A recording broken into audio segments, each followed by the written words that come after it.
Hello and welcome to PowerPoint, adding in transitions and animations to your slides.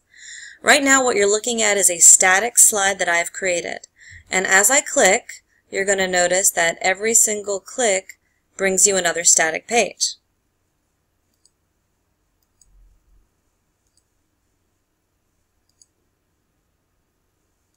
Your eyes don't even know where to turn. There's text everywhere, images everywhere.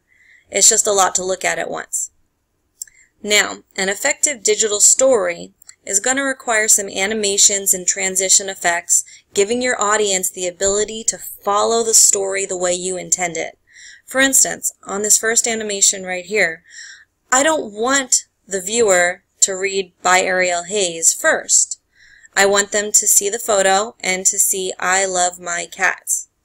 I'm going to leave this up here, however, They Make Me Laugh is something I want to add in after. So let me show you a slideshow that I've created using some animations. Go to Slideshow from Beginning. In this version, notice how They Make Me Laugh came spinning up after the page was transitioned in slowly. Well, now that just added a little bit of personality. You see my cat's upside down. This came in nearly upside down. Click. Fade out. Fade in.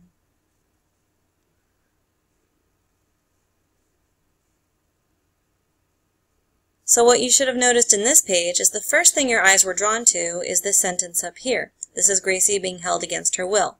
The photo popped up about half a second later, and then floating up from the bottom was, "She still loves me," and a big old heart came in and pulsed. That was intentional because I didn't want you to see the big old heart right away. Your eyes would have been drawn to it. It's big, it's red. I wanted you to see the picture of my cat being held. And then the "She Still Loves Me" with the big old heart. So telling a digital story is really important, and therefore you want to make sure that your viewers, your audience, see what you intend them to see. Let's continue. Notice how these three images faded in with a little bunch of lines going through them. That's a transition effect and animation that I chose. I also had the sentence, "Cats don't always want to be cuddled, but they always come back." I had that float in from the bottom, just to add a little bit. Not too much. You don't want to overdo it. Again, you don't want to overdo it. I just had these fade in, like father, like daughter. They really do love boxes. Watch how your eyes are drawn from one photo to the next, and the next. And then this photo and this text comes in at the same time. This photo over here is pulsing. In fact, Gracie loves boxes so much that Sandy never gets a chance to sit in them. I had that come in at the same time as Gracie and Sandy in the same photo. And then I had it pulse to draw your eye over here. Once again, when you tell a story, you want to direct the viewer.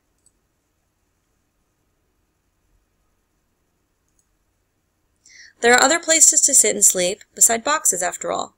And here you see the images are popping in one after another once again. First your eye is drawn here to the text, then to this image, then to that image. And lastly, you see the text and the image come in first, and then the final sentence is flipping around over here. At the end of the day, as long as they feel loved and have a safe place to sleep, they are happy. I want you to read that first before, "If they are happy, I am happy." That's the final statement. I don't want you to read that right away, which is why I had it come in later. Now let me take you through one of my slides and show you some animations and transitions. So here's our slide bar on the left, as you should be familiar. Click on any of your slides. Once you have it pulled up, notice there's a link for transitions, a menu if you will. You can choose any transition you want for that particular slide. You can push, wipe. You see how it previews them for you, which is really convenient. You can apply this to all of your slides if you choose one you really love. Or you could go slide by slide and choose different transitions for each one. I kind of like to do that. It's more fun. But if you're doing a professional presentation, you may want to keep it simple and apply to all. Alright, let's go back to this one. Now, animations. Animations are very complicated, but they don't have to be overwhelming. We have a lot of options. I'm clicking on this first picture over here of Sandy. I chose random bars. Now what I did is I actually clicked it, hold the control key down, click, and click. I clicked all three of these pictures at once because I wanted all three to have the random bars transition.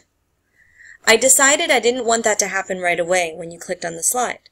I wanted a delay, so I chose 0.50 seconds, 0.5 seconds. I wanted the duration to last about 1 whole second, so the random bars that come up, they should take a whole second to finish. Here's another one, like zoom, takes a second. Split, takes a second. Now, you can change the length. Let's say we want it to be 2 seconds. Alright, let's go ahead and preview that.